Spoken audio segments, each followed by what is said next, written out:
Okay, so Melissa, now before we went on break, we were talking about Beautiful Truth. Yes, the documentary. Yes. And what, because you were sharing about this breakthrough that you had by watching this, because obviously documentaries do nothing if not cause us to think about whatever the subject matter is. And so you had a breakthrough about this, and I actually found this breakthrough kind of interesting. So in case people weren't tuned in, what were you talking about? For me, it was about our bodies. How much of our bodies do we really actually know, and how much do we know about what they do? I mean, all the organs. I mean, I can't even count how many times people have said, well, what is a spleen? What does it do? I know. What is that? Or the pancreas. Yeah. Or people like, well, why do I have a gallbladder? And why can I have it taken out and I can still function? Does that mean I don't even have to have it anyways? No, it doesn't mean that. No. It wasn't put in there as a buy one, get one free organ. It's not a decoration. It's true, though. I wear my decorations on the outside. Yes, well, and you wear them well. So that is a good point, because our bodies are complex mechanisms full of all sorts of working parts. You know, and the idea of taking out a gallbladder and being okay, or a kidney, that's like, you know, rebuilding your car and having parts left over. Yeah. They were in there for a reason. Okay, you may be able to function, but at some point there is a high probability that your wheel is going to fall off or your transmission is going to fall out. Yeah. And it's so true. Because some other organ's going to have to pick up the slack, and doing double time on that organ, you think it's just going to be run cherry? No, it's not. No, it's double time, double duty. Yeah, and so for me, it was, I get to be crystal clear on what my organs do for me every day, what their functions are, and what am I doing to fuel them. That's a good point, because when we talk about eating healthy, eating nutritiously, making conscious decisions that support health, I don't get that most people even consider the fact that, how does this affect my spleen or my pituitary gland or my heart? Because obviously we hear a lot about heart health, but if people really were conscious about the results of eating high fatty foods, cholesterol rich foods on their heart, they wouldn't eat them. It wouldn't happen, because people would be like, oh, if I eat this, I'm going to damage this organ and it is going to suffer because the organs around it will have to pick up the slack. And ultimately, how else could we have kidney failure? Heart failure.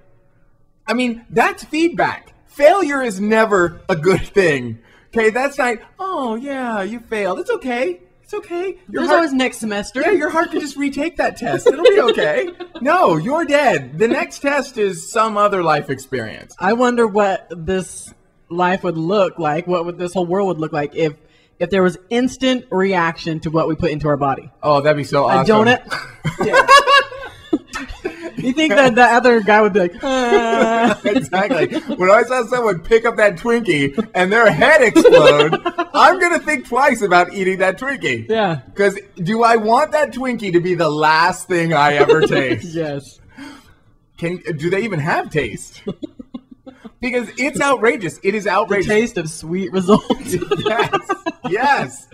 Because, and everything is affected. Our skin, our circulatory system, our nervous system. Our emotions, our hormones. It's all affected by what we eat. And while, you know, the idea that people aren't willing to learn about, I don't know, fluoride in water or about amalgam in their teeth, whatever, you know, people have a lot of issues that they get on their soapbox. And, you know, whether people choose to learn about that or not doesn't even matter.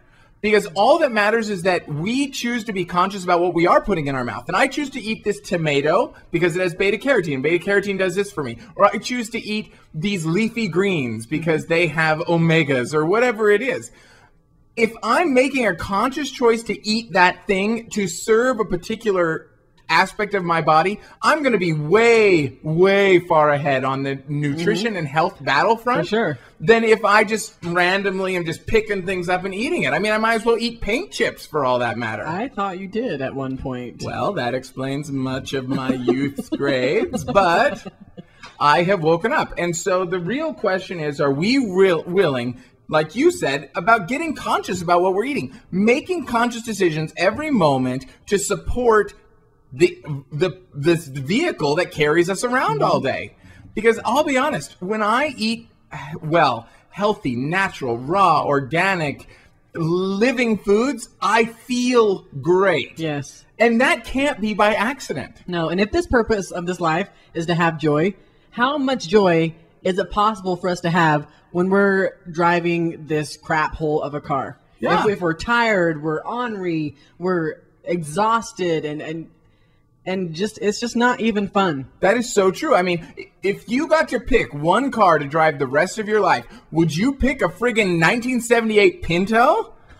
Or are you going to pick like a McLaren or a Bentley or a Maybach? Yeah. I mean, if the choice is us as to how this car called our body functions, do we choose to drive a luxury car or are we driving an old beater? Mm-hmm. Because instead of gasoline, we're putting whipped cream in the fuel tank. And it's non-dairy. It's outrageous. Yeah. You know, the idea of filling my gas tank with processed chemicals. See, and that's the thing. We wouldn't put that shit in our cars. No, we wouldn't.